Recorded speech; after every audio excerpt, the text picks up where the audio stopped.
Well, first Holmes was born, then he got fat, bald, and tired. Sup, Holmes?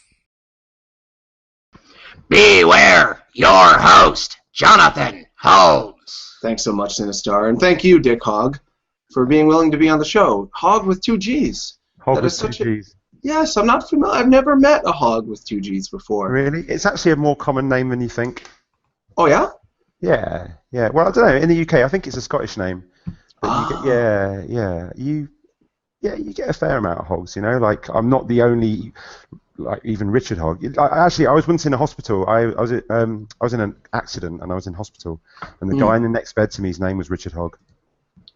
2 Richard Hoggs in the hospital? Yeah. So I don't know whether that's just a massive coincidence or whether that's an indicator of how common a name it is. But and they put you in the same area? That must have... And it was weird because we had to have the same meals because the system in the hospital had no way for us to choose different meals with having the same name.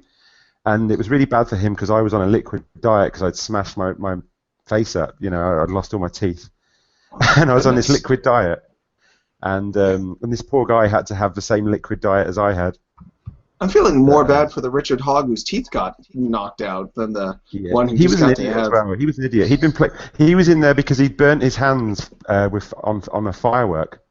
It was on it was just after bonfire night, and he'd gone back to a firework. You know, like I don't know if you get in the States like TV adverts telling you not to, you know, to be safe when you use fireworks.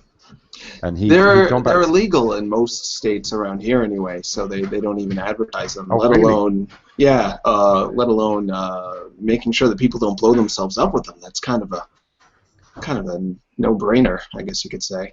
Yeah, I guess so. But people do. Like this guy had burnt his hands, I think. You know, on the picking. He picked up the firework and then it went off in his hands. Yeah. So yeah, you know, fuck him.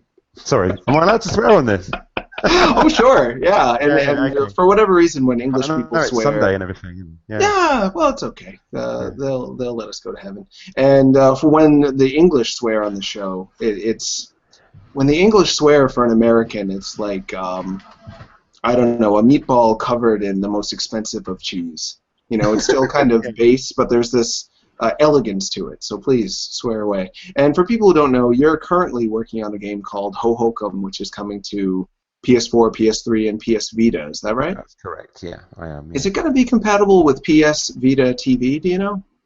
I don't know, actually. That's interesting. So the last time I spoke to the guys at Sony Santa Monica, we had a conversation about how cool Vita TV is, but we didn't actually get as far as talking about how it affects our game. But I can't see why not. I can't see why not.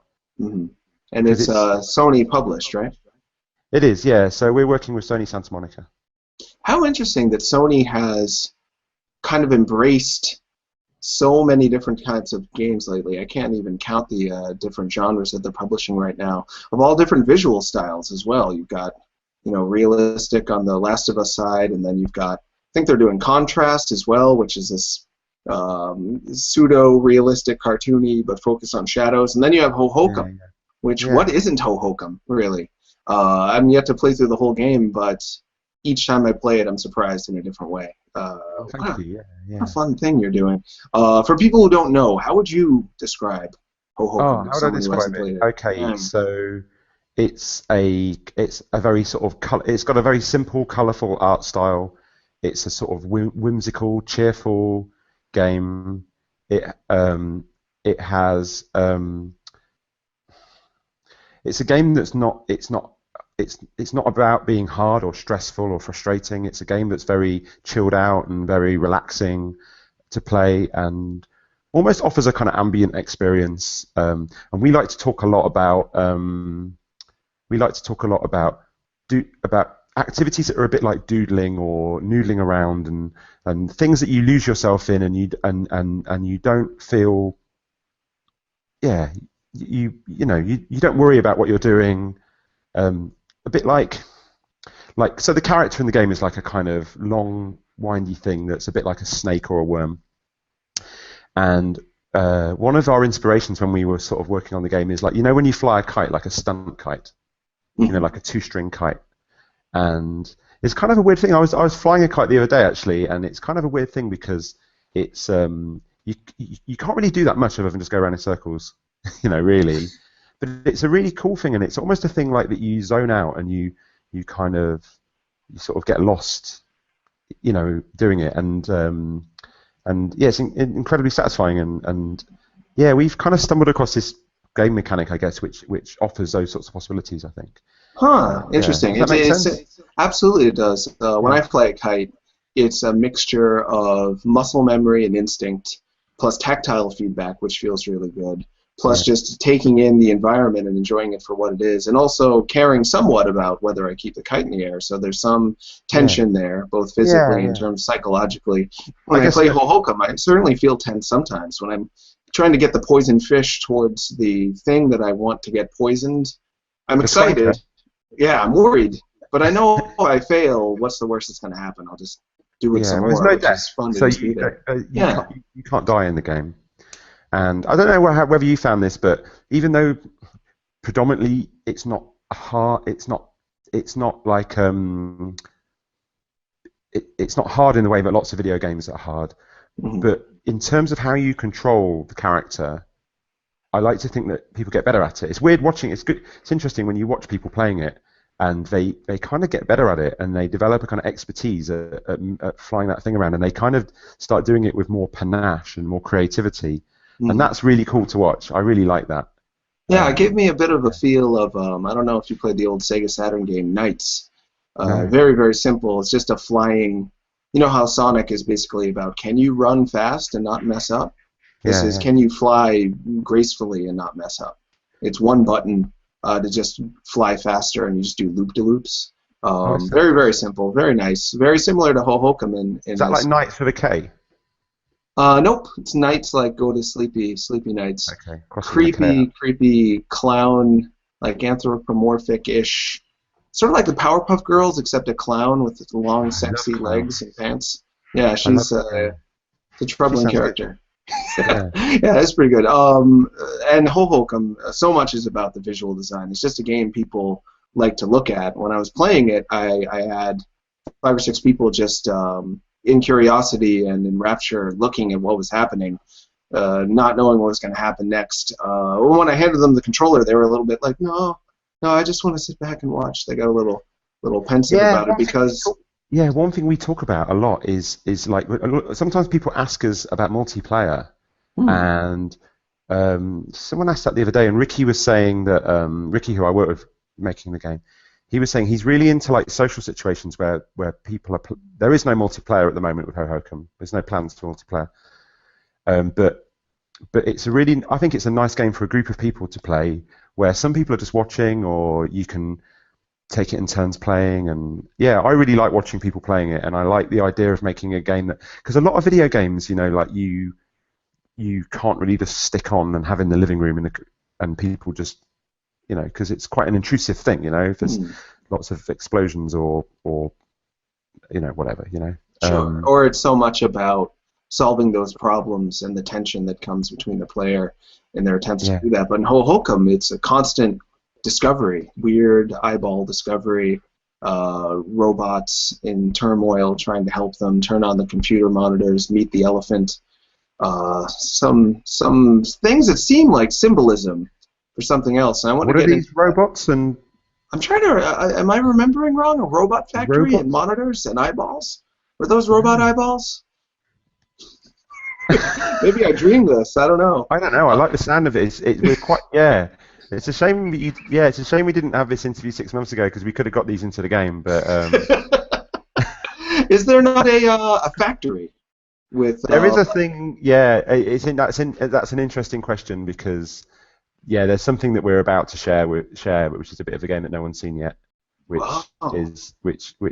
is kind of like a factory, I guess. I don't want to talk about it too much, but it's kind of like a factory. Okay. Yeah. Maybe It's not like It's not like a factory like you get in a lot of video games. But it's a weird it's factory-ish. We quite often we have like a sort of running joke about having like those those kind of tropes for like video game levels, like there's always an ice level, ice world, and then there's like a sort of lava world, and yeah, we kind of have a running joke about making sure we get all those places in, and underwater, or getting all those places in the game, but actually we don't really get all that. We don't have any kind of snow or ice bit in the game. There is that underwater bit, but it's yeah, not but there is an underwater bit. Yeah, you're in water. But I remember being in kind of globes of water. They're kind of bubbles of water, yeah. So they're like pools. They're like tidal, like rock pools. But they're almost a bit like planets with their own very small gravity, Yeah. If that makes sense. Like there's a bit where you wake up a creature that's a bit like a kind of hermit crab type creature, and you chase him, and he runs around the. It's actually a sponge. At the core of each pool is a sponge. And I was trying to poison that hermit crab. No, you were trying to poison the squanker. Oh, I apologize. The squanker is what I meant to say. Yeah, he's What's the squanker? The squanker. He's like he's a cross between a squid and an anchor. Ah. So he's like shaped like an anchor, like a traditional ship's anchor. But he has kind of has suckers all over him, like a bit like an octopus's tentacles, and he has an eye. I don't know why I wanted to poison him. Something about the way you designed him made me think I was supposed to get him out of the way. And I never did manage to do it properly. Oh, really? It came so close, but it was exciting to try. Yeah. I don't want to tell you because in case anyone's watching who spoil it for them, But sure. Yeah. I'll find out soon enough. When's the game tentatively going to be released? Next year. That's okay. All we know. That's all we know. Exciting. Yeah. Maybe around.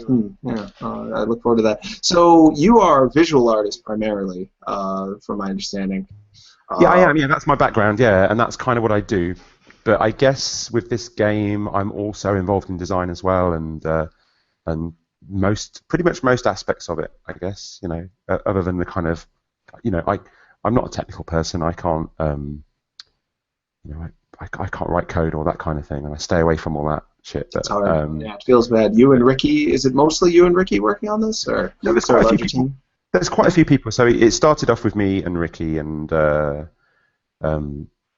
Ricky is Ricky with a couple of other people is a small indie studio called Honey Slug, who are based in London.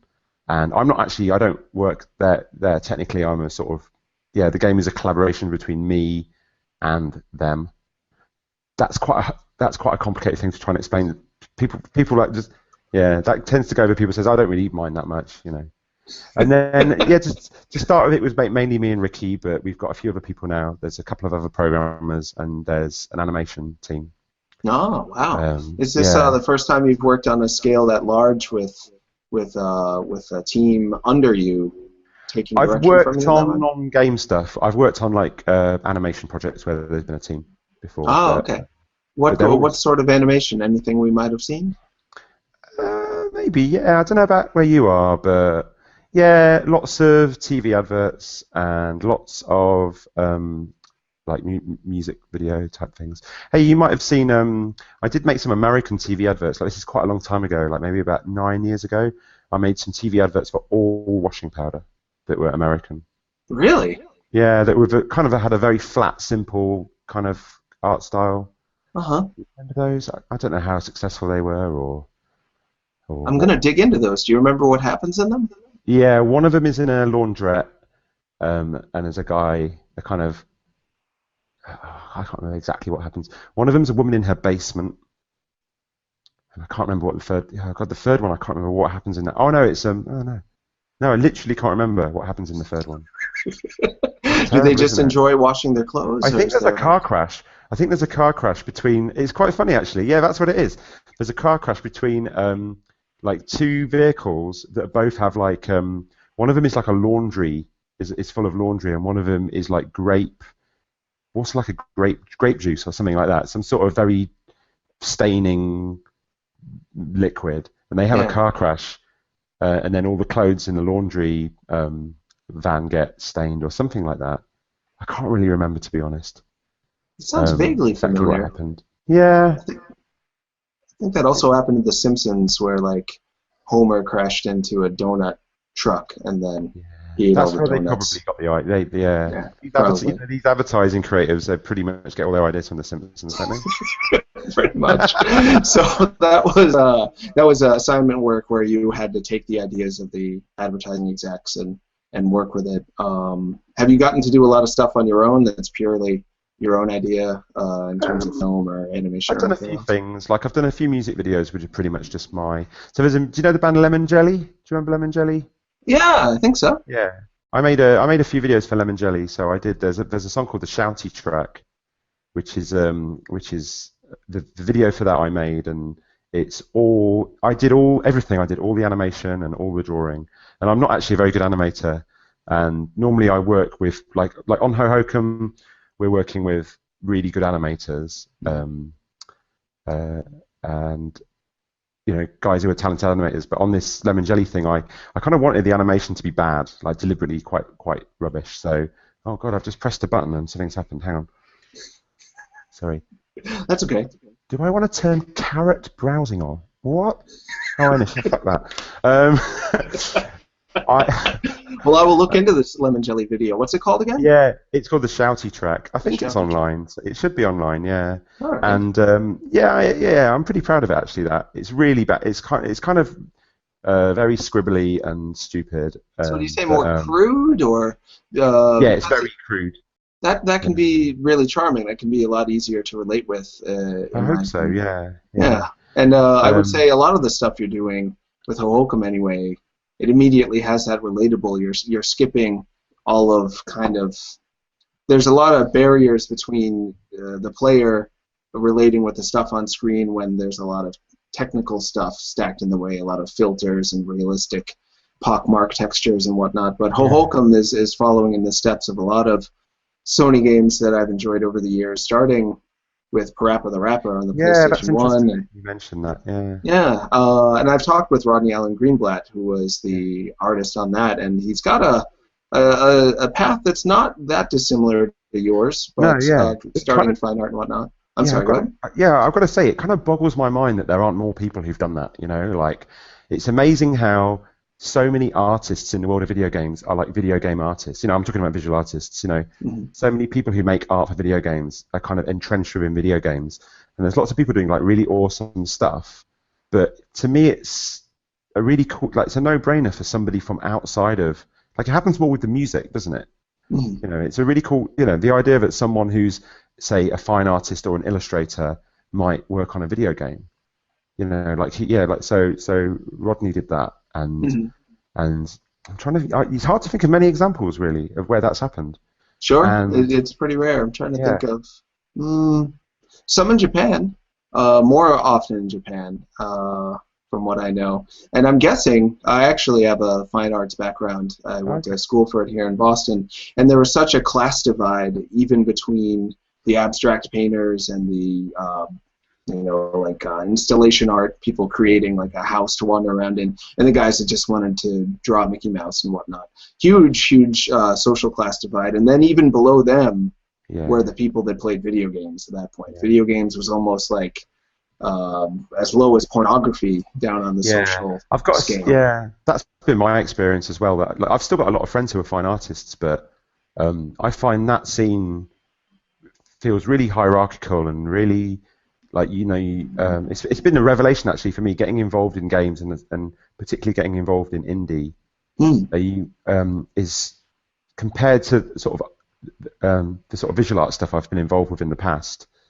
It's so friendly and so welcoming, and you'd go to some private view with either an artist or an illustrator, and people are very they're constantly looking over their shoulder to see who's the coolest person in the room that they can talk to, but if you try and talk to somebody who's bigger than you, it's who the fuck are you? It is really kind of, I don't know.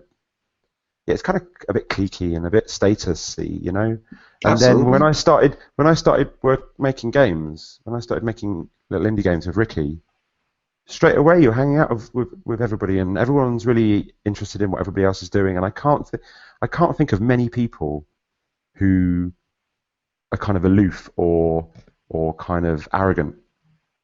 Even people who are really big, even people who are massive, big name people who've been really successful. it's very easy to just hang out with those people and have a beer and not feel like you're not in the same league as them, you know, and it was so nice. I remember the first time I went to GDC, I think it was about 4 or 5 years ago, and I didn't at the time really know. I'd played a few games, I played a few indie games, but I didn't really know anything about the people behind them or what the scene was like at all. And by the end of the week, I was like, yeah, we did it. We went out for Gamma. Do you remember Gamma? Yeah, absolutely. Yeah. Mm-hmm. So I think we were in the last one, the one where it had a one-button theme. Oh, yeah. Yeah. A game called Button, I think, came out of that. So that's a really good example. Yeah. Mm-hmm. Yeah, so that was like the Copenhagen guys, like Doug Wilson and Lau and Diana, who made that game. Lovely people, and we spent the week hanging out with them, and you know, Mike and Greg were in that as well, and it was really lovely, and it made me feel like, oh yeah, it was like a revelation to me to find this kind of scene where I instantly felt really at home, way more than I ever did with the kind of fine art people. I could see that.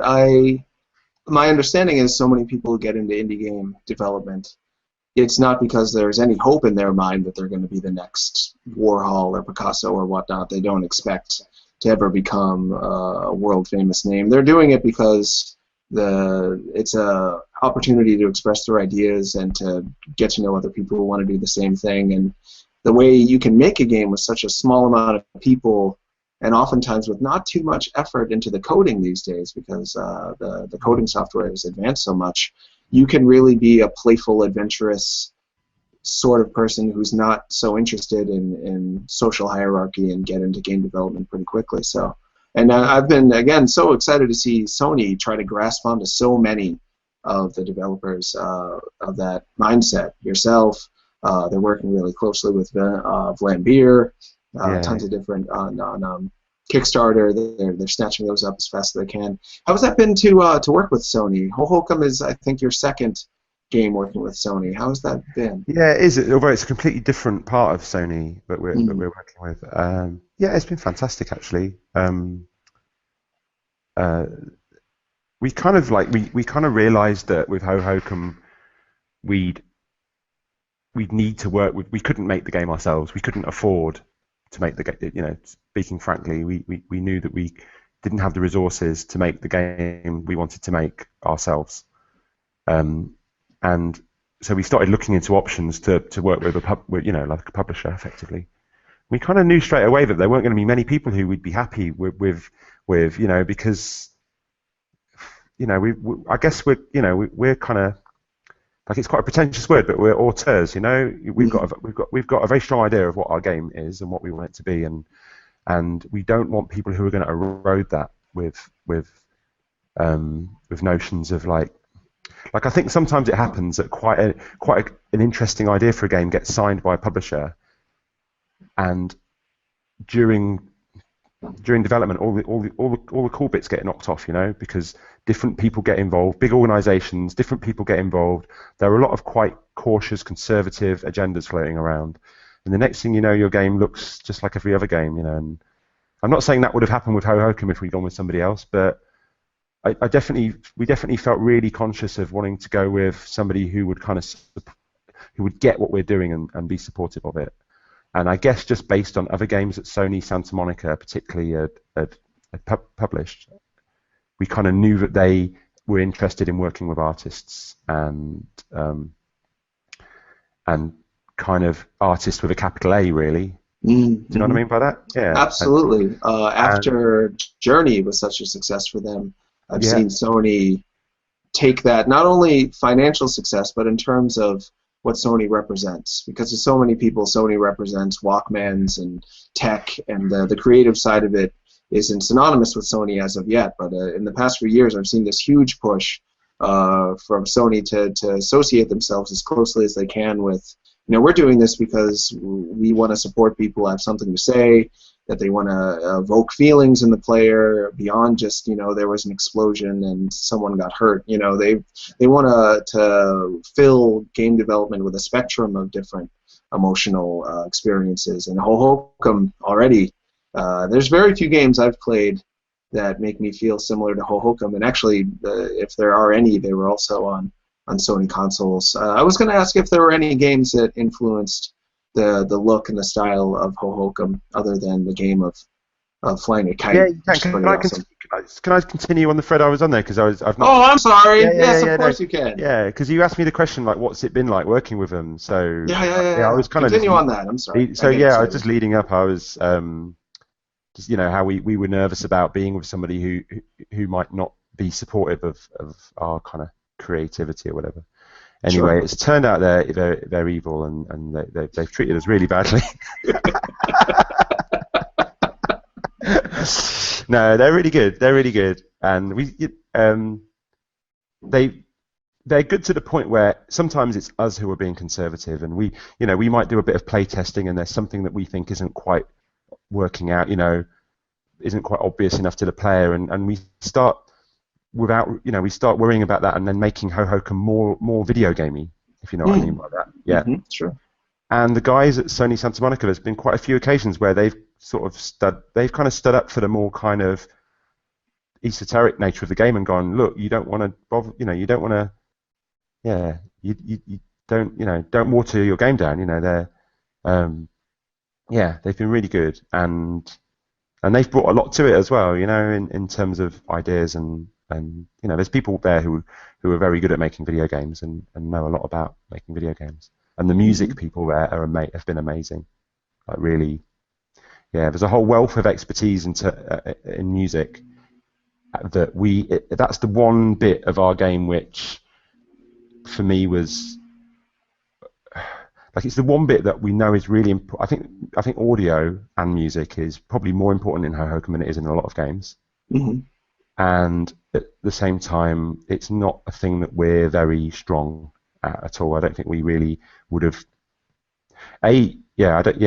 We kind of needed somebody to kind of take that on and get the best that we Sure. the best we could get, and they've done an amazing in the stuff that they're doing with Ghostly. Do you know about the Ghostly thing?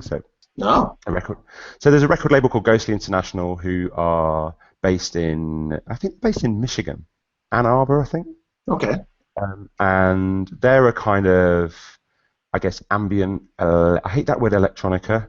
I don't really use that word to describe music, but I guess I'm using it now. So, yeah. And they've got really cool. So they've got like people like Tycho, Matthew Deere, Mishna, Shigeto, and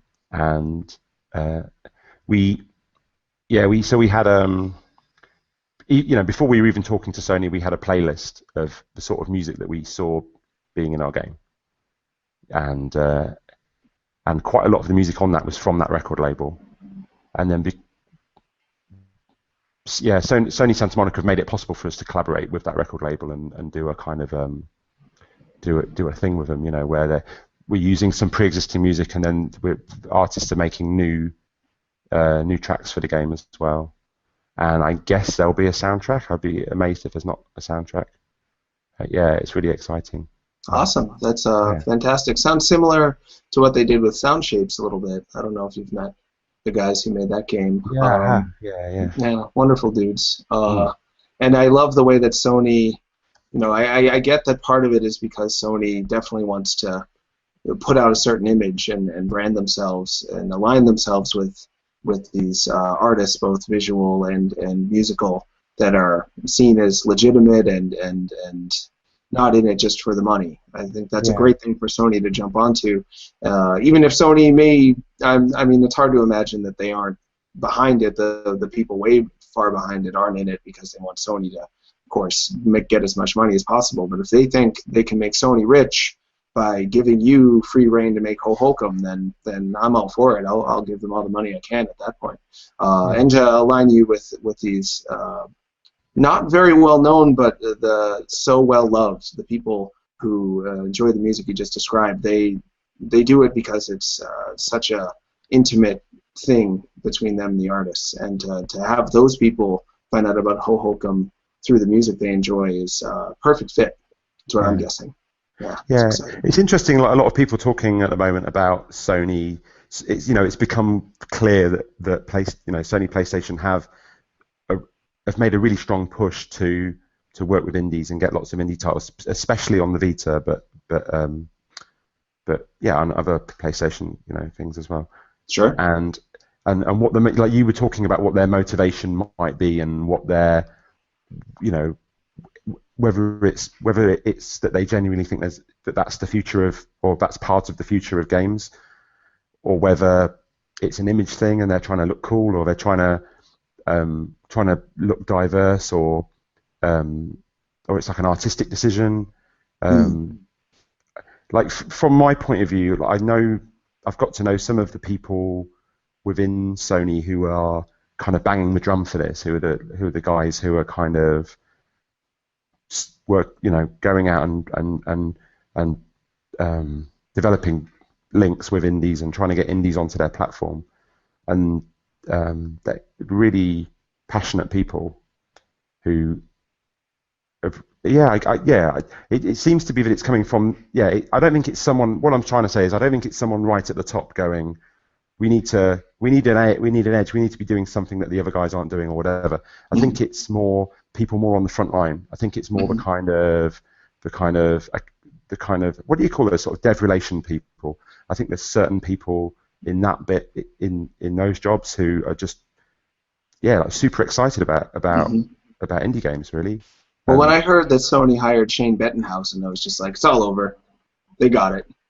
I don't know if you know Shane, but he's I don't know Shane, no. He's one of the most passionate guys about video games I know. He worked for I think it was IGN for a long time, one of the biggest video game sites for news and reviews and whatnot. Then he worked at Ignition Entertainment and helped make a really beautiful looking game called El Shaddai. I don't know if you've seen it. I know El Shaddai, yeah, such a fun game to look at. Yeah. And then Sony snatched him up after that, and he's big in the dev relations, along with Nick Stutler, who I only know a little bit. I was just going to say Nick's another example of someone like that. And then there's Shahid in London. I don't know if you know.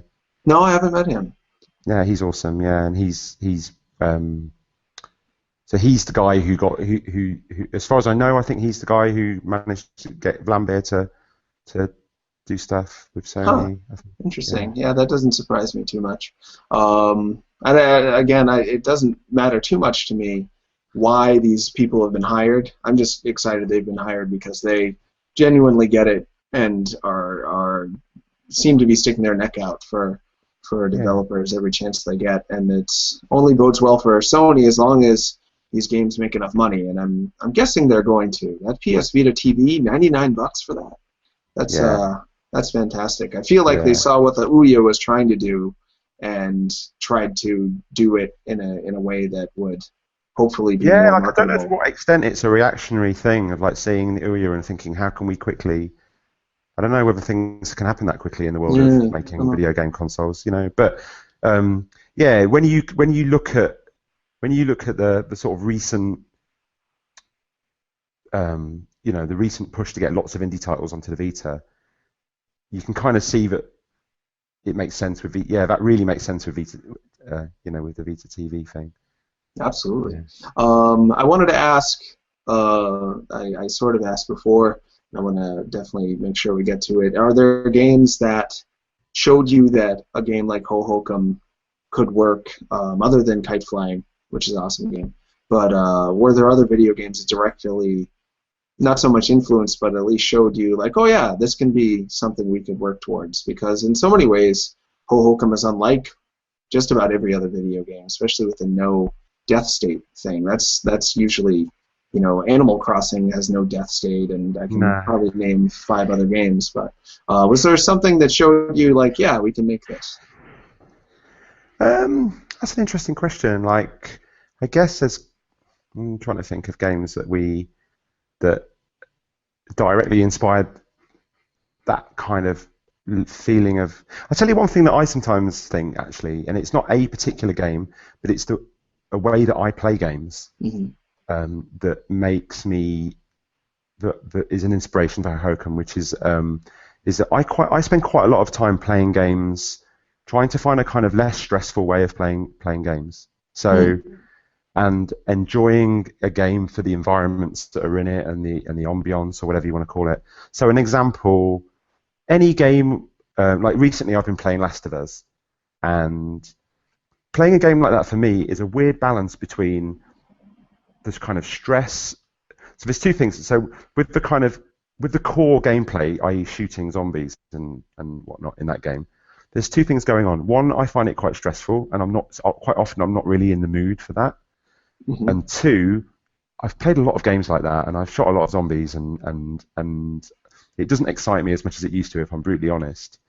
But then that is pulling in one direction, but then pulling in the other direction but it's such a beautiful game, and the design and just the attention to detail, and there's just the quality of all of the, I don't know, the art and the environments that they've built. I just want to wander around looking at that stuff. So when I sit down to play a game like that, I kind of like, there's a kind of bit in me that doesn't really, like, if there was a version of that game where I didn't really where I could just walk through, Mm-hmm. I'd almost be tempted to. So like another example is like anything with a director's commentary, like, how some Valve games, like Team Fortress 2, I've spent hours just looking at all the levels in that game. I've never fired a shot in anger in that game. I've never actually played it as a competitive, the way it's designed to be played. All I've done is loaded up the levels in commentary mode. And is that a cat's tail? Oh yeah, he just showed up. Oh, cool. He's a pretty cool guy, but I wish he weren't here right now. You better not disturb the show, Cat. That's such a wonderful thing. What do you think of games like Portal or Proteus or? Yeah, so Proteus, and then so that's a way of playing, almost like I'm playing games not in a way that they're supposed to be played, but I'm like kill all the guys in a bit of the game, and then I go back looking at all the stuff, and I love not all games. Some games the stuff's not really worth looking at, but some games, if I'm honest, Sure. I'm sorry, go ahead. Yeah, and then the next step is games that are actually designed to be played like that. So I would say a game like Proteus or Dear Esther have you played Dear Esther? Oh, absolutely. And I get sad when people say it's not a game. In the same way I would be sad if somebody saw a painting that was abstract and said, well, that's not a painting. It's an abstract game. It's a game about going through a space, but you still have to follow the rules of the game. You can't just walk through walls and whatnot. So to me, I get sad just at the concept of people being pedantic about things like that. I think pedantry in all its forms makes me sad, because who cares really? I'm not really interested in whether what particular category of thing a thing belongs to doesn't really affect whether I enjoy it or not. Particularly. Absolutely. As someone who deals in words, I'm constantly trying to find the right word to express what something is. And I know if I come out and say, oh, well, Hohokum's not really a game, I've sadly just caused thousands of people to not even think about playing it anymore, unfortunately. So I always have to think about that. But I'm sad that it carries so much weight, and that people will kind of classify something not based on its worth, but whether they fits in the game or not game slot in their brain. Hohokum is a game. I can confirm that now. This is an exclusive. Hohokum is a game. Yeah. Thank you for the reveal. I appreciate it. You play it on a video game console, and Yeah, so here's an interesting one. Have you seen that game? Have you seen that game that has been recently been YouTube videos of? It's like a Japanese horse racing thing. Have you seen that? There's quite a few Japanese horse racing. It's called something like Tokyo Cup or something, and it's just like videos of a horse race, and loads of weird, crazy shit happens in the horse race, and then in the end, one of the horses wins, and it's a video game, but it's just a DVD, and the way it works is that you basically, you and your friends put the DVD player in, put it in the DVD player, and you pick, there's hundreds of different chapters, and they're all just different races. I think this is how it works. And basically, they all start exactly the same. So you bet on which horse you think is going to win, and then you just watch a canned, there's no interactivity at all, you just watch this canned thing, and one of them wins. And I love that, because it's literally a video game. It's literally a video game in the sense that it's a video that you can turn into a game, and there's no Right. interactivity at all. Wow. I really like But you that. never know how the race is going to go because there's so many different chapters. Exactly, yeah. But I guess like the pedants would say that's not a video game, but it is a video game because it's it's a DVD game. You know, it's a video, and it's a game. Yeah? It's funny. It's just not. Edmund McMillan of Team Meat, co-creator of Super Meat Boy, always said someday they're going to make DVD the game, and it sounds like they finally did. That's pretty amazing. I think I'll that's tell him. I'll tell him all about it. With Hohokum, is there a lot of symbolism in there, or am I just reading into things too much? Because I tend to read into things. Symbolism. Yeah, I guess so. Hang on, I'm just swapping ears. Sure. Is there symbolism? There's lots of stuff. There's lots of stuff going on, which is just a thing that we're into, where there's something that's kind of familiar from the real world, but is different, or it's like a weird mixture of two things that wouldn't really be connected, but actually when you look at them, you think they are kind of similar. So an example is the thing that I was talking about earlier, the squanker. You know, it's got properties of a squid, and it's got properties of an anchor, which in the real world are things that are very different, but they kind of exist in the same. They both see things, and when you look at an anchor that's got all like barnacles crusted up on it, you can sort of see, yeah. And there's lots of things like that. You've probably played another bit that's got kites, like a kite flying thing going on in it, and the kites grow from seeds, and the seeds are perhaps a bit like like a butterfly's chrysalis, but it's a weird mixture of something that's like an organic animal thing and a man-made thing, but they kind of have a natural similarity that we're then pushing into a different place, I guess. I don't know whether you call that symbolism as such. Like, there's definitely not symbolism in the sense of like these represent the penis, or these buildings, or Sure. there's not. I don't think there's stuff like that. Or if there is, it's totally unintentional. It's totally what's the word? It's like our a Freudian subconscious, sort of, subconscious. Yeah. So maybe there is. Yeah. Is there a lot of, generally speaking, would you say there's more stuff where you go into it thinking, I want to make people feel this way, what are the tools I can use to do that, or is it more? That's quite an important thing. Because it feels, when you play it, it seems so inspired that it's like they must have just had these ideas out of nowhere. Who knows? It just feels like one of those collections of ideas that people couldn't help but have and have this need to express, and they don't even necessarily know what it means. That's the only way I can imagine we could dream up on this. We have lots of enthusiasms and lots of things that we get excited about. Me and Ricky have a lot of our creative meetings. We have them in places like museums and galleries, and we break up. We try and like have a bit of time thinking about what we want to happen in the game, and then we go and look at some stuff in the museum. And it's a bit corny, I guess, but it's weird. There's like bits of it. I'm really bad at remembering, but like there's bits of the game where Ricky will say to me, "Oh yeah, you remember you had that idea when we were at the Maritime Museum and we were looking at barges. Like there was an exhibition of royal barges at the Maritime Museum, and we were looking at that. And apparently, one of the things in the game, we then had that idea while we were in the cafe at the Maritime Museum. But I can't remember exactly. I even can't remember who had a lot of our ideas, which is something I'm quite proud of.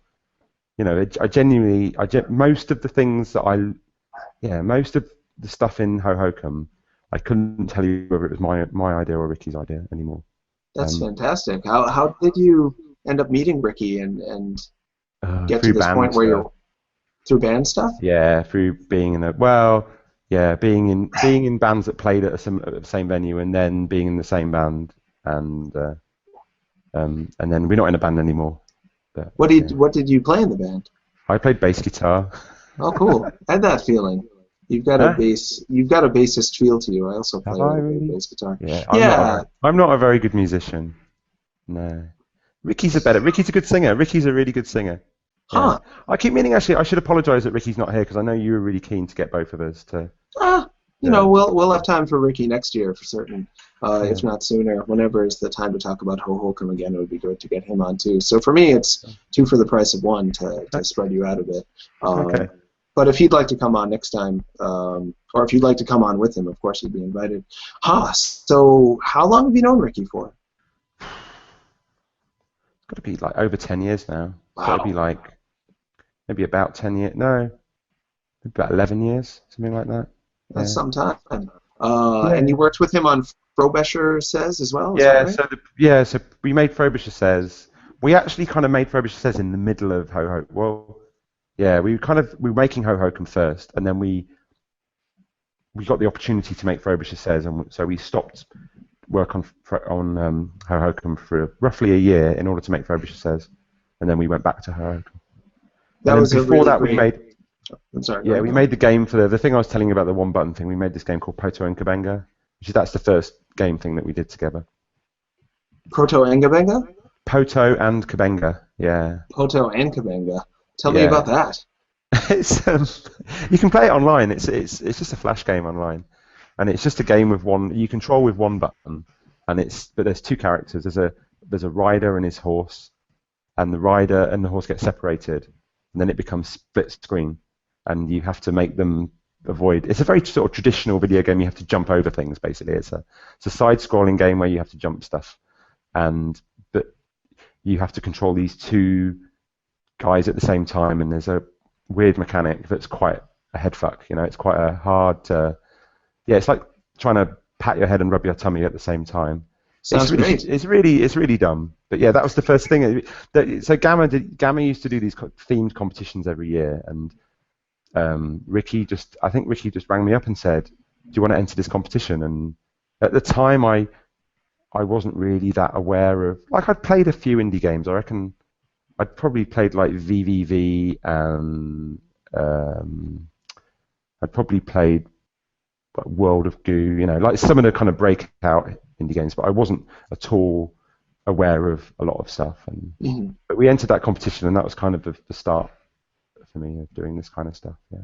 And was he already with Honey Slug at that point? Yeah, they'd recently founded that company. Gotcha. Huh.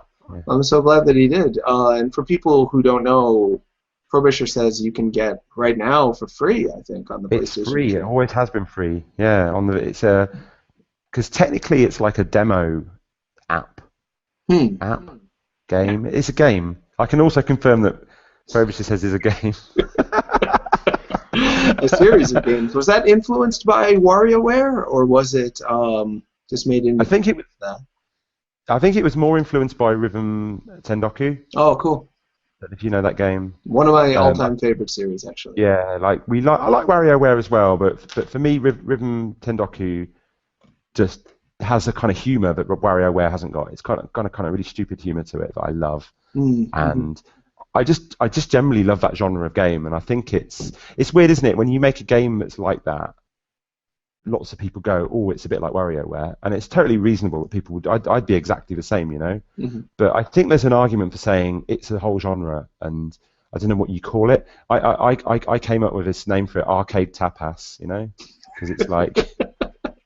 Yeah, I can see that. Like a tapas game, yeah. It's they're all, and you're right. There's quite a few games in the genre. There's an arcade game that's all scriggly, crude graphics, like you described for your video for Shout a Truck. Why am I remembering that wrong already? What was the name of the music video you talked about an hour ago? Oh, the Shouty Track. Yeah, Lemon Jelly. Yeah. It looks like that, the way you described that. But it's all just one button stuff. In Japan, for whatever reason, that happens a lot more often. Yeah. I can't think of another Western or European developer who's. I can think of a few. So there's McPixel recently. Oh, sure. Yeah, Soz's game. He's Polish, I think. There's a really good iPad game that came out last year that's called Mini Mix Mayhem. Have you seen that? Oh yeah. No, I haven't. Yeah, it's really cool. So that's like lots of mini games all happening at the same time on an iPad, and you can either have, I think it's 8. I think normally it's 8 games, or there's 8 that splits the screen into 8, and Sometimes there's just one game, they appear and disappear, these mini games. Sometimes there's 3 or 4 happening at the same time. Some of them involve tilting so there might be one where you have to hold your finger down on a thing, and then there's another one where you have to tilt the iPad, and it just gets really stupid trying to multitask, and it's a really good idea. And then it has like a party mode where it splits the screen into like 60 something, 64 I guess it would be. Yeah, it splits the screen, and they're all absolutely tiny. And you need quite a few people, and then if you can get like a load of people around the iPad to play it, it's really good. Yeah. Sounds brilliant. That's amazing. And it's got like quite nice sort of pixel art. I think I don't know who made it. I think a British guy made it. Yeah, Mini Mix Mayhem. It's really cool. Yeah. I'll definitely look into that. There's a game called WTF. Oh, I've never sure. played that people keep telling me about. I've never played that, but yeah, I think that's an American. I think that's a Western. I think you're right. I think that's PSP. There's a Ubisoft, isn't there? There's Raving Rabbits or whatever it's called. Yes. It's more of a collection. Like the latest WarioWare was actually called Game & Wario, and it was just 16 or so games. It wasn't that same sort of 5 seconds of this smash, 5 seconds into something else. Really focusing on playful surrealism. The Rabbids is sadly not so much like that. And neither was the latest Game & Wario. It was kind of a shame. But Frobisher says that's throwing a new thing at you pretty quickly. And taking advantage of the PS Vita, it shows how what the system can do. That's kind of what it... Yeah, that's kind of where it came from. We were asked... We were asked to pitch ideas for a thing that was going to be like a demo app. It was going to be a showing off like the features of the thing, and I think we just overstepped the brief and came up with an idea for a proper game, really. And they went, to their credit, the guys at so these are people at Sony in London, Sony Computer Entertainment Europe, based in London. They went with it and let us make this really stupid game. Like even on the trailer it says, Frobisher says, "Play my stupid video game," which like there were people in the sort of PR department who weren't, A, they don't want to call it a video game because it's apparently an app, which is fine, and B, we never call, you can't call something stupid, but it is stupid. I mean, it's really stupid. It's without pretense, the game. That term maybe, because stupid implies that it wasn't made by smart people, and it seems. Yeah, but you'd be right. It felt to me so charming and genuine, and that's something I think so many people are hungry for in video games. The longer you've been playing video games, the more you tend to get the sense that, they're feeding me the same stuff that they think I want to eat because they want to eat themselves. They need to do this in order to make money. It's such a big money industry. Very rare for a game to come right out and say, this is stupid, and to take that risk. And I'm really glad you guys did. Lots of video games are really stupid, don't True. they? Don't you think? Like, I don't know. Like Metal Gear Solid's pretty stupid. Just off the top, this is an example off the top of my head. I don't know. There's lots of stupid games. Yeah. Yeah. Not in the same way that our game's stupid. Yeah. I'll tell you one thing actually. This has only just occurred to me. So one thing that a lot of people said when Frobisher came out was, "What the fuck is this?" A lot of the reaction to it was, "What is this thing? It's ridiculous. What is this?" And that's happening again with Hohokum, and it's kind of taken us by surprise that, like, if you read a lot of the stuff that people wrote after we showed Hohokum at E3, there's a kind of theme, which is people going, "I don't know what this is, I don't know what this game is, but it's cool," Absolutely. And it's weird because Hohokum is a very different game, It's got a very it's got a very different character to it than Frobisher says. It's a lot less flippant and a lot. It's not more. I guess is it more serious? On a scale between I guess serious so, and silly. I mean, Frobisher says is completely silly. Yeah.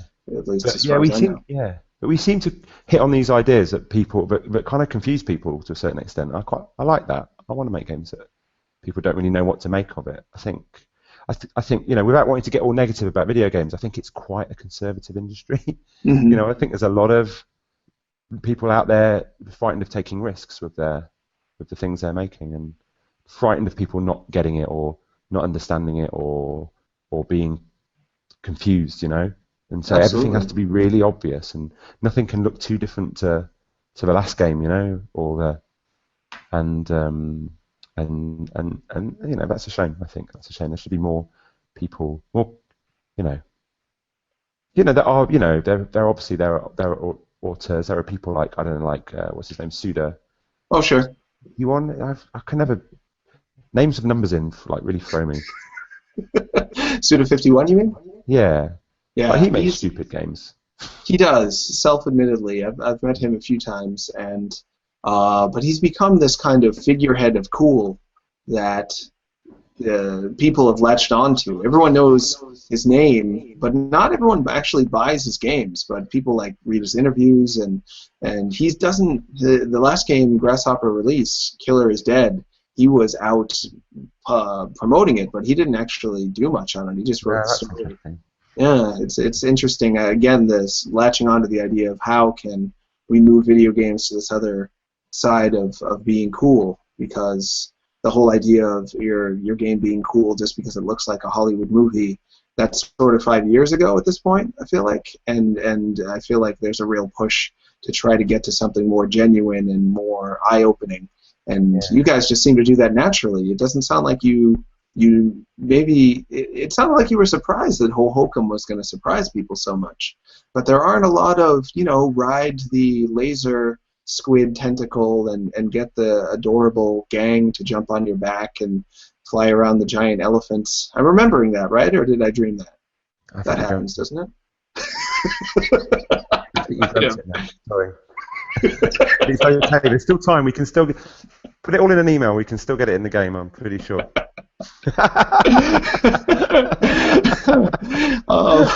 What are the feelings you're trying to evoke in people with Hohokum? It's interesting. One thing that we've realised, almost without putting any planning into it, there's quite a lot of sad bits in Hohokum. Like not really, but there's a kind of bittersweet kind of not kind of melancholy, but in quite a whimsical way, kind of bits in the game, and I don't really know why. Like something you said actually a little while ago about like how deliberate it is, or whether this stuff just comes. I think a lot of the way we make this game is pretty much just like a kind of we kind of have a stream of consciousness development process where we just get excited about stuff, like me and Ricky are always like we might be sending each other Wikipedia articles about some like Amazonian tribe that have this particular thing, that they do that's unique to those people, and we get really excited about things like that, or like stuff in nature, and then it kind of trickles into the game, I guess, and about just like having an idea of the kind of feelings that we want in the game, like how we want people to feel when they're playing it, and kind of having an interesting range, but maybe sometimes stuff that you don't normally associate with how you feel when you're playing a video game. I don't know, but yeah, there are bits in the game that are bits in the game that are just very strange and very stupid, and there are bits in the game that are quite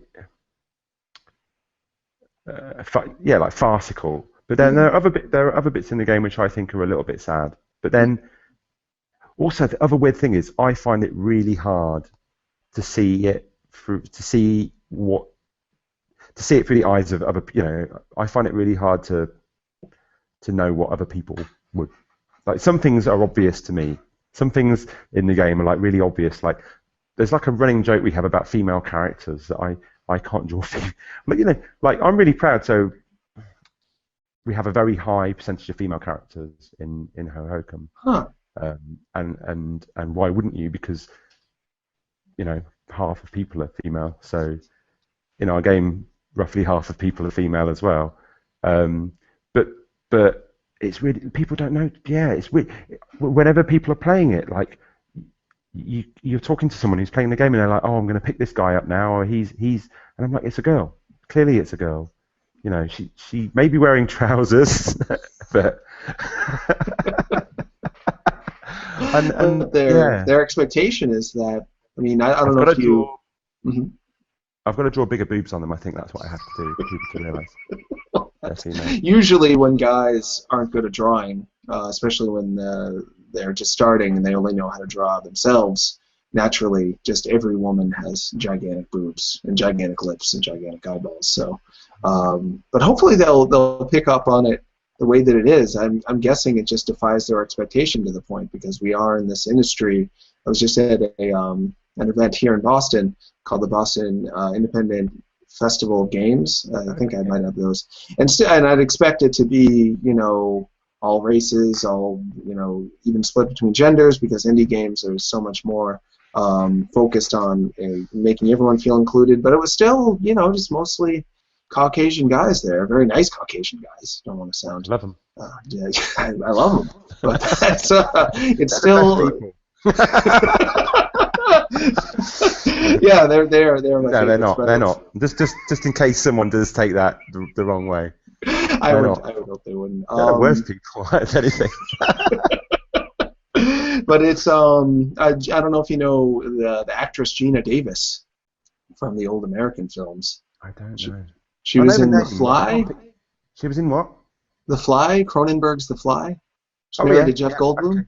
Yeah, I know. She recently started a foundation that's focused on researching and educating content creators, filmmakers, video game makers, what have you, on how they're accidentally leaving women out of their movies, their games, their books, their everything. Like you look at the Smurfs, there's one female Smurf for some reason. Yeah, she's hot though, Smurf, isn't she?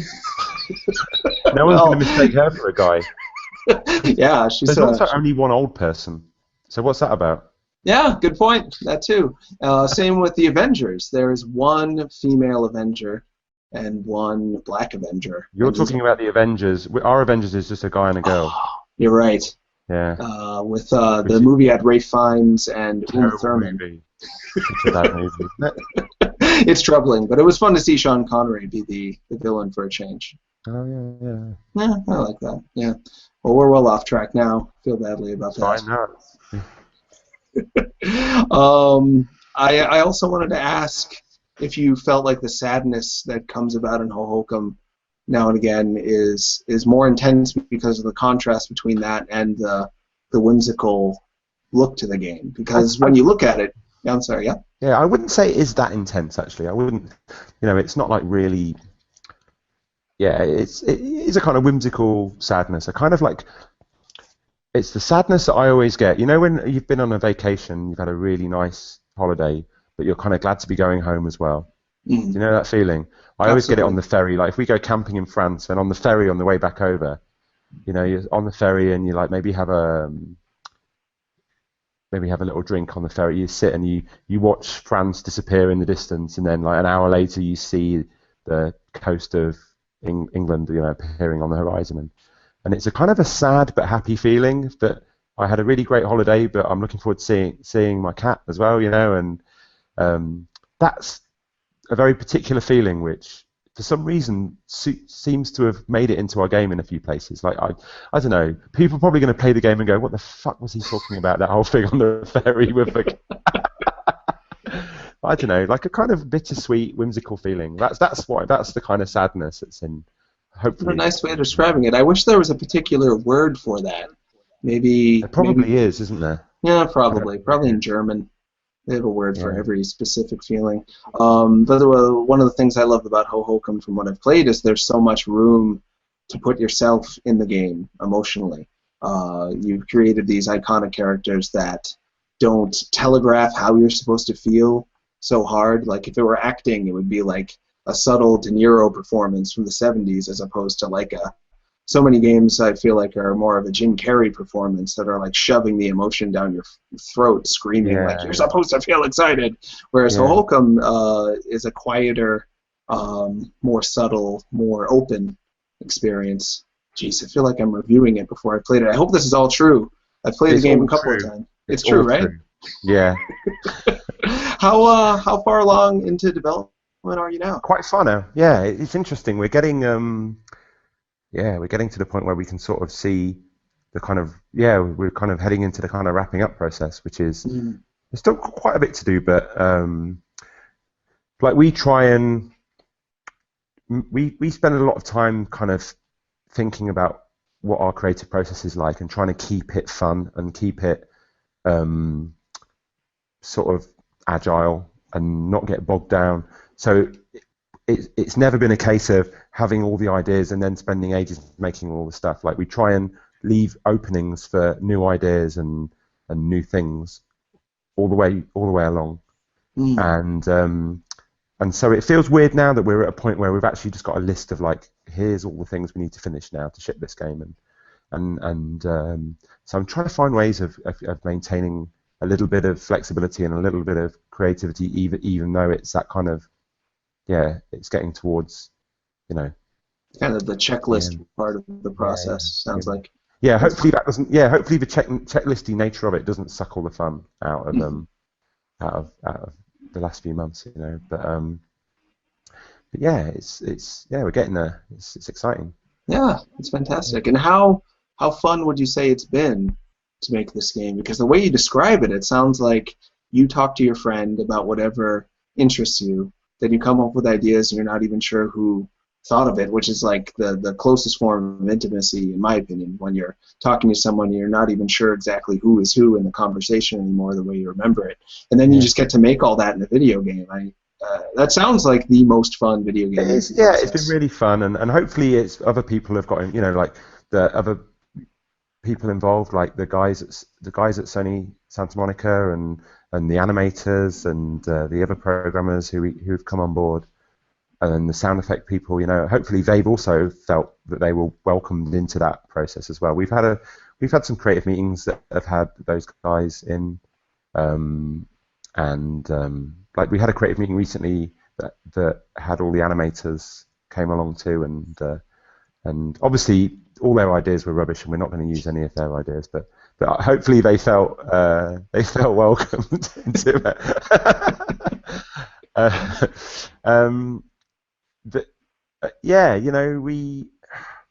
We've said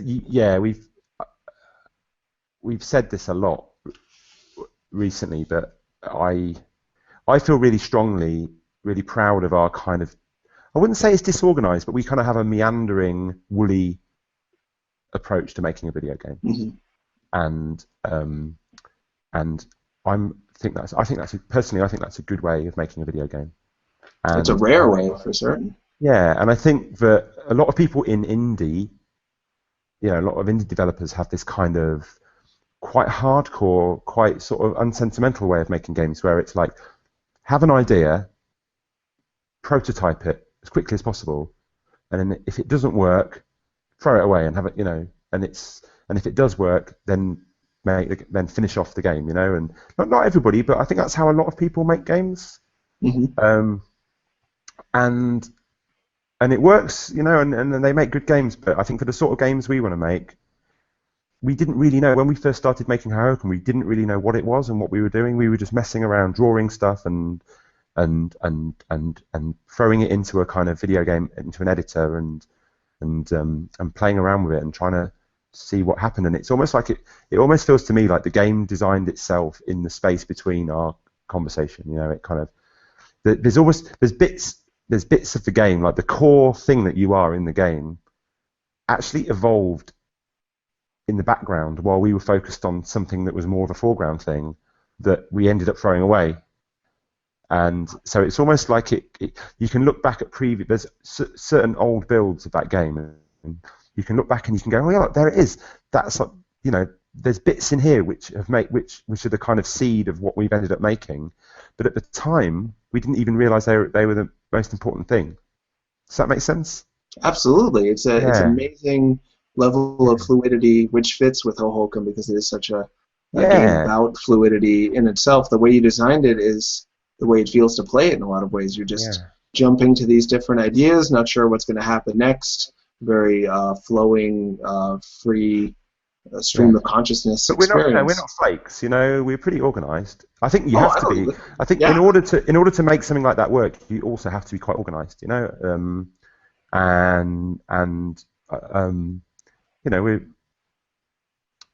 yeah, we know. Yeah, we know what. I think we know what we're doing. Yeah, we're quite. Yeah. Well, I would imagine Yeah. it would take a huge amount of confidence. I think a lot of people overplan and self-censor and self-edit before they let themselves come up with these multiple eureka sort of moments because they don't have the confidence to just kind of run with it, and they don't have the organization to make that work. So I'd imagine that for whatever reason, you and Ricky instill each other with a lot of confidence that you're on the right track when you're brainstorming together. Yeah, I guess so. Yeah. Yeah. That's how it sounds. Was there any ideas you rejected? Can you ever think of a time when you were like, Ricky, no, Ricky. Yeah, there's stuff that we've actually made and then rejected. There's stuff that we've had Huh. going on in the game. Yeah. What would cause you to throw it out? Just not feeling right. You know, it just not feeling like it fitted in with the game. Like the whole golf thing, we had to get rid of that. You know. What? Golf. Yeah, it was a golf game at one point. It was a golf game? Yeah, very briefly. Yeah, it had a golf mechanic. Yeah. I'd love to hear if you don't mind. I'd love to hear how that. It was kind of a weird thing where, it's hard to describe, but instead of it was this is a long time ago, and there was a guy. It was you, instead of you being like this line, you were a guy being followed by a load of little coloured guys. So it kind of worked in the same way, but it wasn't, you weren't connected. It was more like you were being followed around by a little gang of little coloured men, and you were the guy at the front, and he had a golf club, and he could fire the little guys in the queue behind him at things by hitting them with his golf club. So it wasn't really golf, you know. It wasn't like there weren't like 18 holes or whatever. It still sounds pretty great. Could that be? Do you think there's any chance that you're rejected? I do love golf games, you know. Yeah, absolutely. Yeah. And have you golf played that games... game that's just called Golf? Do you know that game, Golf? It's like golf with a question mark. I think that I have. I'm trying to remember who made that. There's who made it. There's a game called Hockey with a question mark made by Cryptic C, which is also very good. I'm loving these. Maybe it's the same person. Could be him. I'll have to look into it. He's someone I definitely want to get on this show at some point. He's got a lot of similarities to you with the way he comes up with things. Is there any chance all these not used Hohokum ideas that sounded really fun? Being a guy hitting other guys with a golf club is it's got a certain relatability. I think we all feel that way sometimes. We've deleted all the files. Just nothing exists. No way, really? No, we've got. No, I don't know. No, I don't know whether it'll. We should try and sneak that guy into the game somewhere, just as a little. Like, there's that golf guy, and only we'll know, you know. Even if you were just in the background as you were flying by at some point. Try and sneak him in there. Yeah. That would be amazing. I would be very happy with that personally. If you were to, because this is quite a high-profile game from what I'm gathering, Sony's talking about it a lot. Conan O'Brien talked about it. Not the name. That must have been interesting. I'd like to hear about how that felt. But that was crazy. Yeah. Yeah, I had no idea who he was, but I was still shitting myself because you could just tell. You know, like people like that, you can tell they're important because they've got like a gaggle of helpers fussing around them the whole time. And they had me lined up to be interviewed by him, and so I stood there for 10 minutes, being quite nervous about being interviewed by him. And then literally just before, like 30 seconds before the interview, they pulled me out. A guy came up and pulled me away, and then they interviewed Ricky. And it must be a deliberate thing they do to like catch somebody off guard, because a lot of his humor is about that, isn't it? I guess. Conan O'Brien. It can be. Yeah. Depends on if he's making you the butt of the joke or wants to team with you on a joke. And I didn't feel like they made Ricky the butt of it too much. No, I think Ricky did really well. Yeah, he did. He was a good straight guy, I guess. Mm-hmm. Absolutely. So a lot of people have heard of it just from that. What if people start coming to you now, you and Ricky, saying, you guys have what we want, you've got a name, you've got an image, we want you to our new first-person shooter, and we'll give you a bunch of money. Yeah, would you be excited to give that a shot? I don't know really. I don't know. It'd be such an interesting opportunity, but it comes with I so tell much you what, baggage. I imagine. I love the idea of making a Like, I know it's weird because all my art is very flat and very 2D, and I have no skills whatsoever in terms of 3D modeling, but I love first person games, and I love games where you explore like we were talking about Proteus earlier. I love games where you explore a space like that, and I'd love to make a game like that. And I have some ideas for things like that, but whereas it's weird though, isn't it? Because it would seem I'd sort of playing to my weaknesses in a way, because what makes me qualified to make a game like that, other than the fact that I've got enthusiasm for it, because I don't have any actual like real skills for making a game like that. I couldn't make the art. Well, I could do like pencil sketches and then or something, or maybe I'd have to like spend 6 months learning 3D modeling software. I don't know. But it's intriguing. So I wouldn't say no to a thing like that. But I guess it would make more sense to make something that felt more like a step on, a progression from Hohokum, I guess. But you are, from as I've gotten to know you on the show anyway, and from what I know of your work, one of your key skills is just inspiration and excitement. And a lot of film directors, it's the same thing. Inspiration, excitement, and the ability to bring the best out in other people and direct them. People around. kind of. And you've worked with a team now, and it sounds like they've had a good time working with you from the sounds of it. So I would be very excited for you to delegate the roles and have the first-person shooter get made while you decide how it's going to feel and how it's going to play, and then if you don't like it, end up throwing it out, of course. But to give you that position would be pretty exciting. Yeah, I'd feel weird. I've got a mate actually who also used this guy Damien, who used to be in the band with me and Ricky, and he's a painter and decorator. But these days he's quite often got quite a few people working for him, and but he still paints all day, and he won't ever. Even though it's got to the point now, he works on jobs where it would make more sense for him to not actually be painting. He'd be better off just like being a boss, as it were. Sure. He always says, "Oh, if I've not got a paintbrush in my hand, I feel like an idiot." I don't know, I don't know why. I feel like some kind of phony if I'm not actually like holding a paint. If I'm not actually painting a wall. And I think I'm a bit like that as well. I don't want to ever be just like the guy who sits there and like the kind of. Do you know that we were looking at the other day? Do you know that Tumblr called Art Directors? What's it called? Art Directors Hovering. No. And it's really cool. It's like hundreds and hundreds of photos that are all from like advertising agencies or design companies, where there's somebody sat at a computer doing some design work, and then stood behind them there's like multiple people pointing at the screen going, yes, move this left a bit, change that font, that kind of thing. Sure. And it's genius, because there's a particular look on the face of the people doing the artwork, the guy who's sat at the computer, that's like a kind of look of like, why don't you all fuck off?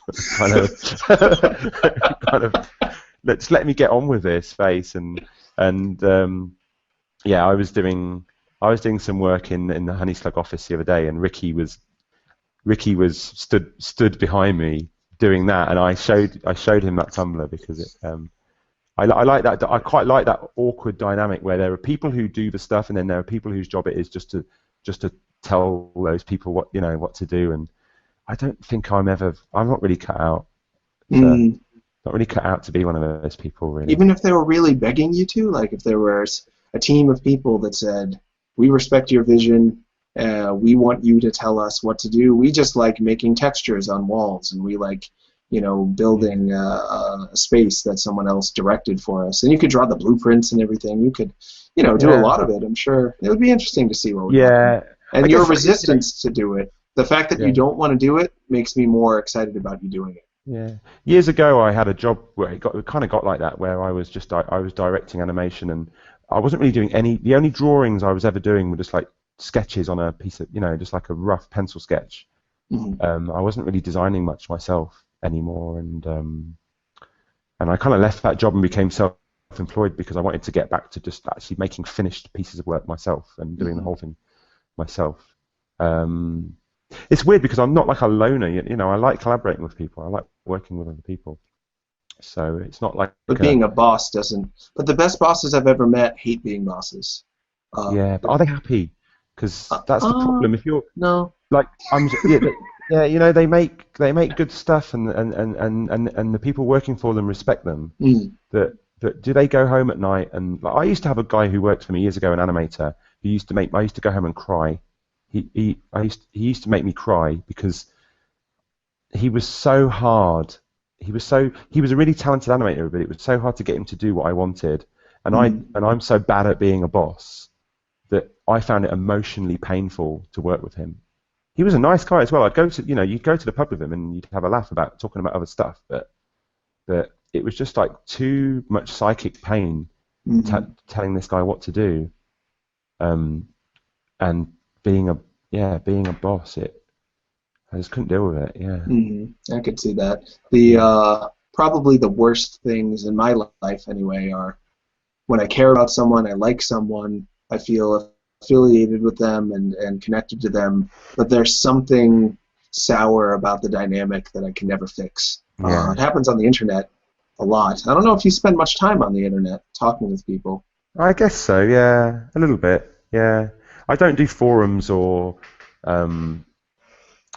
what do you call it? Chat rooms. Do they still call it that? I don't know what you call it. Yeah, sure. There's chat rooms. Yeah, I don't do that kind of stuff. I do a bit of Twitter. I don't do comment. I never comment on things. I never join in a conversation in a kind of comment thread or anything like that. Is there a reason why you opt out of that at this point? I used to be a bit of a troll, I guess, years ago on a forum. Yeah, it's true. Yeah, I did. Yeah.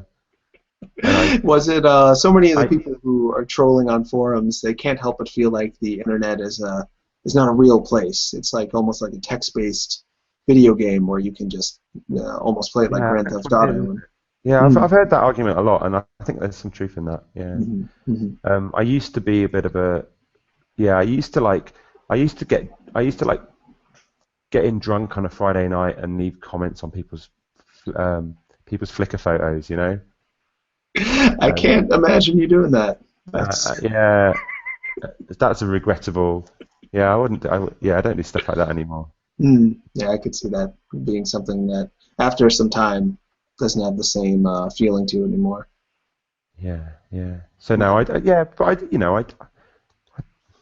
use email. Sure, absolutely. We've emailed a couple of times now. Yeah, and now video live stream. Is this the first time you've done this kind of long form? Skypes, but I've never done anything where people might be watching. Other people might be. Is anyone watching?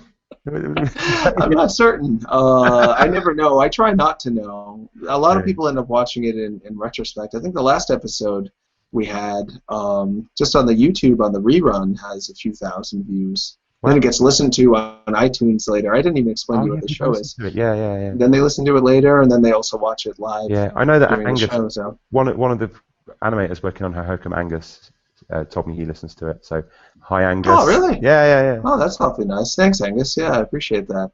So is there anything about Hohokum, or because we're getting pretty close. We have about 7 minutes left in the show. I want to make sure that we've touched upon everything you were wanting to talk about. It's so... How do you talk about Hohokum? It's the kind of game you so have to play. Screenshots don't do it justice. Even video footage, I don't think does justice. You have to be there and discover it as it happens live.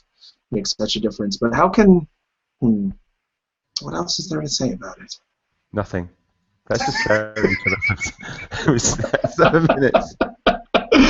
One thing that worried me, because this is the thought process I go in all the time when I find this really interesting game and I want to explain to people what it's like on the internet, and the tools I have are words and pictures. I always feel kind of unarmed or not properly armed, and that also, it tends to happen a lot with games about lines.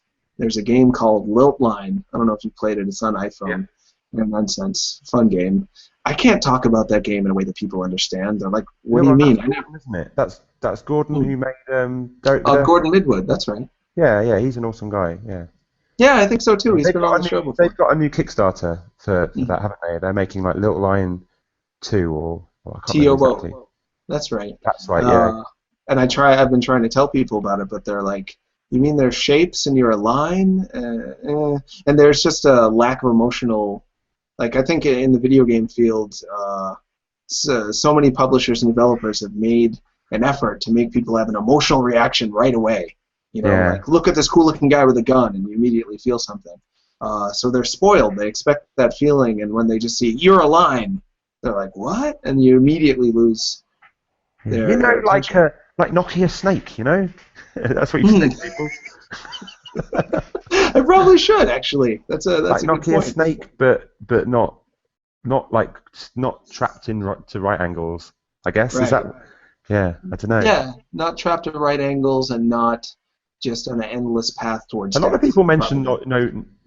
Nobby Nobby Boy or Noby Noby Boy. A lot of people mention that as a sort of touchstone, like both in terms of the fact that you are a big, long, colourful thing, and also in terms of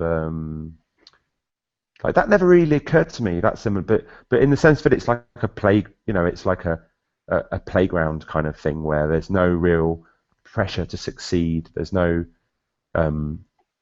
fail state. It's just mucking around, doodling, playing around. I think there's something in that, I guess. But at the same time, it's not. It's a very different game, I think. Yeah. Very different. I would hope people that like Noby Noby Boy would check out Hohokum. And in terms of the whimsy in general, I've always felt similar between your work and his work. Kato played Hohokum recently. Oh, really? Yeah. I was really nervous. Sure.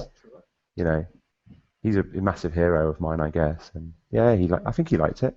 Yeah, he liked it. I bet he did. Yeah, I bet he was happy it existed. Did you ever? You said before the game was once about a little guy with a golf club. Did you feel like you were taking a risk by not having it be like an immediately recognizable human figure as your central player character? Because it's never crossed my mind that that's a risk. I don't know. It's a weird one, isn't it? I hadn't really thought about that. Maybe it is. It's interesting, you know, when you play games, what you are in a game or who you are is important, isn't it?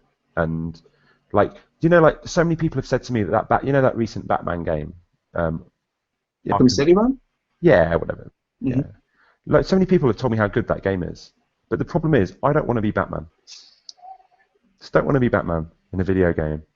Sure. I've never been a massive fan of Batman, you know, and I don't want to be him. And so, no matter how good the gameplay is, and apparently it's got some really good combat mechanic and whatever, but I just don't feel it for being Batman. So I think what you are is important, and it's an interesting question. Like, would people be put off by being this thing that's like a wormy, it's called the Long Mover, the character in Hohokum. Oh, is that right? Yeah. Like, hopefully not. Hopefully people aren't put off by that, but. Like, are you put off by, when you play Flower, are you put off by being, effectively, you're a gust of wind, aren't you, when you play that game? Which is quite a weird thing. You feel like you are yourself.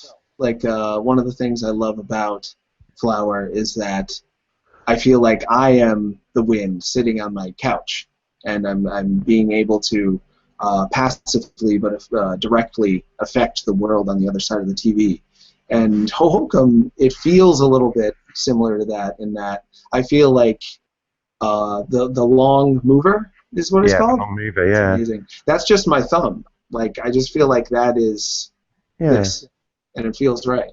Okay, yeah, that's good. But people wouldn't know that without playing it, which is why I urge everyone to see how quickly you relate with the long mover once you get your thumbs on those sticks, because it almost is like analog stick in visual form, just very free flowing and simple and tactile satisfaction you get from the game right away.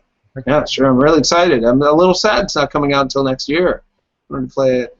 But you know, nowish. There's loads of other good games coming out in the meantime. Yeah, that's true. It's a good time for video games, you know, isn't it? Don't you think? I remember there was a time. There seemed to be a time when I'd be like, "Oh, when's another good game coming out?" But at the moment, I've got a backlog of games that that I want to play.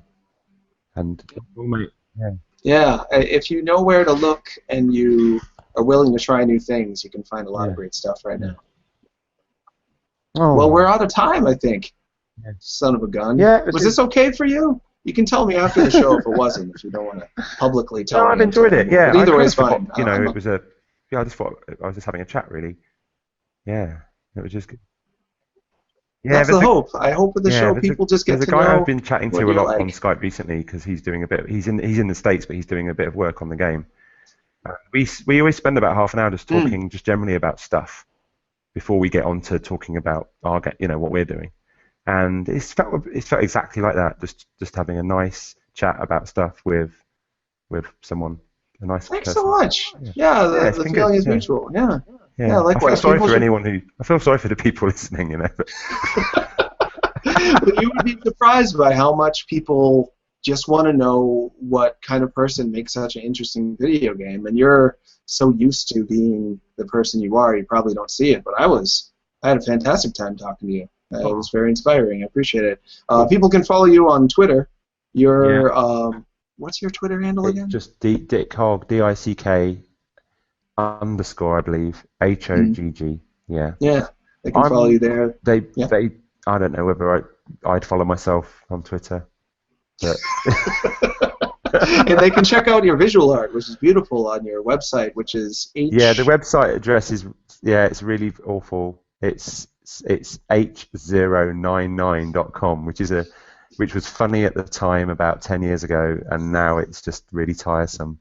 Because when you write it down, it's just impossible for people to know. There's no obvious way of making those nines. It's easy to remember, though, so in that way it was good. One of my old email accounts is Jan Holmes, which I thought was really funny at the time, to switch the O's with A's for my name and make me sound like a woman. Now on resumes it doesn't look too good generally, so I try to avoid that. And where can they find? I love it when you get an email address on like a resume and it's something really stupid. But they made it up 10 years ago. I try to be sympathetic. And how can they find out more about Hohokum as it nears completion? That's an interesting question. I guess the PlayStation blog's quite good for that. Yeah. I think maybe recently there's an interview that we did with, do you know Sid? I think so. Yeah, we did a really good interview with him, and that's gone up there recently. And I guess just generally, I don't know. Yeah. Yeah, PlayStation. Surely Yeah, I think that's a good place to go. Yeah. And as for me, yeah, I think I'll probably put something on my website, I guess, when it comes out. That'll be good. Look forward to it. I'll think about it anyway. Yeah. As for me, you can see the show on the Destructoid YouTube channel and rerun forum. I think this is in the high 70s now. We've been doing it for about a year and a half, so a lot of different people have been on. Yeah, thank you. I appreciate it. And you can listen to the rerun on iTunes. Just look up Sup Holmes iTunes on Google. It'll pop up. And every Sunday for the foreseeable future, 1 p.m. Pacific Standard Time, 4 p.m. Eastern Standard Time, we do the live stream. So jump into the chat next time. Thanks so much for watching, everybody.